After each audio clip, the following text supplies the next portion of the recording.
일본이 억지 주장을 펼치다 이제는 한국에 대한 테러를 진행하고 있다는 소식이 전해졌습니다. 쯔양은 약 400만 명 이상의 구독자를 보유한 국내 대표 유튜버로 지난 25일 독도의 날을 맞아 울릉도에서 먹방을 진행했었죠. 쯔양은 독도는 우리 땅이라는 제목의 영상을 통해 웹툰 작가 기안84와 독도새우를 먹었는데요. 또 영상 마지막에는 독도는 우리 땅 노래를 넣었고 독도는 대한민국 영토입니다라는 자막을 영어와 중국어, 일본어 등으로 제작했습니다. 이는 국내 네티즌들 사이에서 호평을 받아 조회수 약 180만 이상을 기록했는데요. 반면 일부 일본 네티즌들은 해당 영상에 대해 거센 비난을 했죠. 이들은 독도를 다케시마라 부르며 쯔양이 일본 땅을 한국 땅이라고 말한다는 댓글을 쓰며 억지 주장을 펼쳤습니다. 급기야 일본 네티즌들 사이에선 쯔양의 유튜브 구독을 취소하는 일이 벌어졌죠. 이 같은 일이 국내 팬들에게 밝혀지자 국내 네티즌들은 쯔양의 응원 댓글을 남기고 있는 상황입니다. 그리고 최근 동서양 고지도에 기록된 울릉독도가 조선 땅임을 증명한 많은 자료와 대한제국 칙령 제41호로 독도가 울릉군 관할이라는 내용을 집대성한 도록집이 발간되었죠. 경북도 출연기관인 독도재단은 대한제국 칙령 제41호를 제정했는데요. 아울러 관보 제1716호로 독도가 대한제국 영토임을 천명했던 1900년 10월 25일을 기억하고 동서양에서 제작된 독도가 한국 영토임을 나타내는 고지도 201점을 엮은 도록집인 지도 위에 펼쳐진 진실 독도를 발간했습니다. 이번 도록집은 독도재단이 지난해 동북아역사재단, 국토지리정보원 지도박물관, 국회도서관, 독도박물관과 규장각 한국학연구원, 국립중앙도서관 등을 대상으로 실시한 독도 관련 고지도 DB 구축 연구 용역의 결과물이죠. 특히 이 중에서 독도의 영토 주권이 분명히 대한민국에 있음을 증명하는 중요하고 대표적인 고지도를 선정 및 제작했습니다. 한편 일본의 억지 주장 또한 계속해서 이어지고 있습니다. 일본 강제 동원 피해자들과 이들을 지원하는 시민사회단체들은 28일 용산구 식민지역사박물관에서 기자회견을 개최하며 일본 피해에 대해 다시 호소하였습니다. 피해자들은 피해자분들이 돌아가신다고 해서 강제 동원 문제가 결코 끝나진 않을 것입니다라며 2018년 대법원 판결을 이행하지 않고 있는 일본 정부와 전범 기업들을 비판했죠.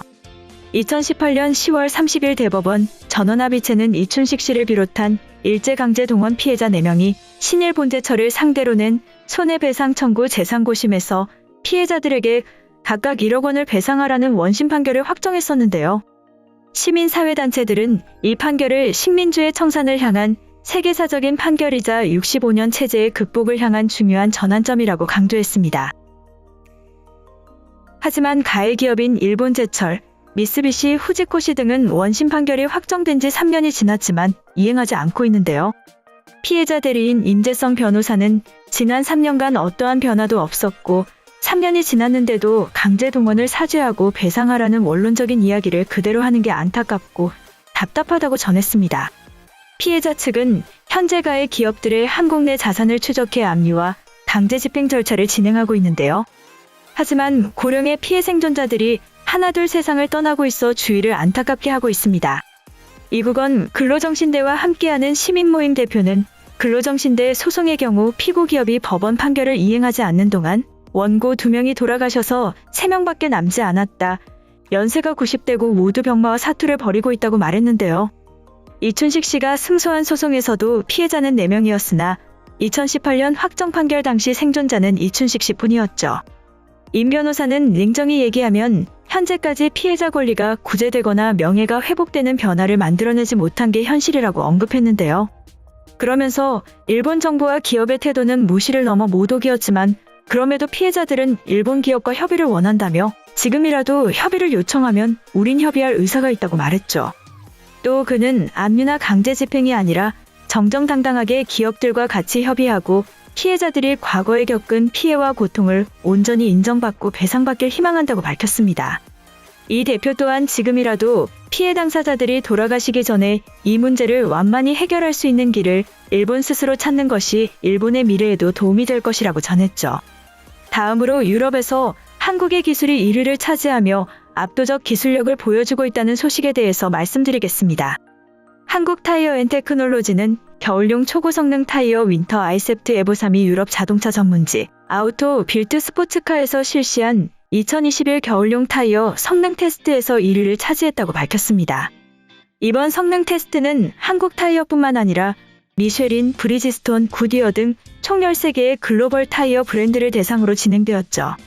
이번 테스트에서는 눈길과 젖은 노면, 마른 노면에서 핸들링 등을 측정해 점수로 평가했습니다. 한국의 윈터 아이셉트 에보3은 테스트에서 1위를 차지함과 동시에 최상위 등급인 강력 추천 등급을 받았는데요. 강력 추천을 받은 브랜드는 한국 타이어와 미쉐린뿐이었죠. 윈터 아이셉트 에보3은 눈길에서 핸들링과 제동력이 다른 타이어보다 월등히 우수의 높은 점수를 기록했는데요. 또한 젖은 노면 커브길에서 생기는 수막 현상 방지 성능 부분에서 압도적인 점수를 받으며 기술력을 인정받았습니다. 윈터 아이셉트 에보3은 지난해에도 아우토 빌트 스포츠카에서 실시한 테스트에서 강력 추천을 받으며 최고 등급을 기록한 바 있죠. 2년 연속 최상위 등급의 영예를 안으며 명실상부 최고의 한국 겨울용 타이어로 인정받게 되었습니다. 더불어 아우토빌트가 56개 타이어 브랜드를 대상으로 실시한 2020년 겨울용 타이어 성능 테스트에서 상위 6개 제품에게만 부여된 최우수 등급도 획득했죠. 에보3은 천연 성분을 첨가한 아쿠아 파인 컴파운드를 적용해 낮은 온도에서도 경화를 방지하여 눈길 등 겨울철 저온의 노면과 젖은 노면에서의 접지력을 높인 것이 특징인데요. 또 눈길에 최적화된 트레드 패턴과 배수 성능을 높인 커프 디자인을 통해 수막 현상 발생을 낮추는 등 겨울철 발생할 수 있는 다양한 노면에서 최적의 접지력과 제동력을 인정받았습니다. 한편 유럽에서 국내 기업들의 해외 경쟁력을 위해 한 곳에 뭉쳤다는 소식이 전해졌는데요. 해양수산부는 부산항만공사와 손잡고 유럽 최대 항만인 네덜란드 로테르담항에 해외 공동물류센터를 연다고 밝혔습니다. 이번에 문을 여는 로테르담 물류센터는 창고 면적 3만 제곱미터 규모이며 이 중 1만 5천 제곱미터 정도가 국내 중소중견기업에 먼저 배정되는데요. 로테르담 물류센터는 29일에 열리는 개장식 이후 시범 운영에 들어가죠. 특히 네덜란드 로테르담항은 지난해 기준 전 세계에서 11번째로 물동량이 많은 항만으로 유럽에서는 최대 규모로 인정받고 있습니다. 하지만 로테르담항을 통해 유럽에 진출했던 국내 기업들은 물류시설을 임대할 수밖에 없어 갑작스러운 임대료 상승 등으로 어려움을 호소했었는데요. 이에 부산항만공사는 국내 항만공사 최초로 네덜란드에 자회사를 설립하고 로테르담 항만에서 서쪽으로 15km 떨어진 마스블락테 지역에 물류센터 건립을 추진했습니다. 또 로테르담 물류센터는 대한무역투자진흥공사의 공동물류센터에도 지정될 예정이죠. 박영호 해수부 항만물류기획과장은 유럽 최대 항만인 로테르담에 마련한 물류센터가 우리나라 기업의 물류 경쟁력을 높이는 데 기여할 수 있기를 바란다고 전했습니다. 이번 영상은 여기까지고요. 제 영상이 도움이 되셨거나 세계 속 반응 더 보고 싶다 하시는 분들은 구독과 좋아요, 알람 설정까지 부탁드립니다. 다음에 또 봐요. 안녕.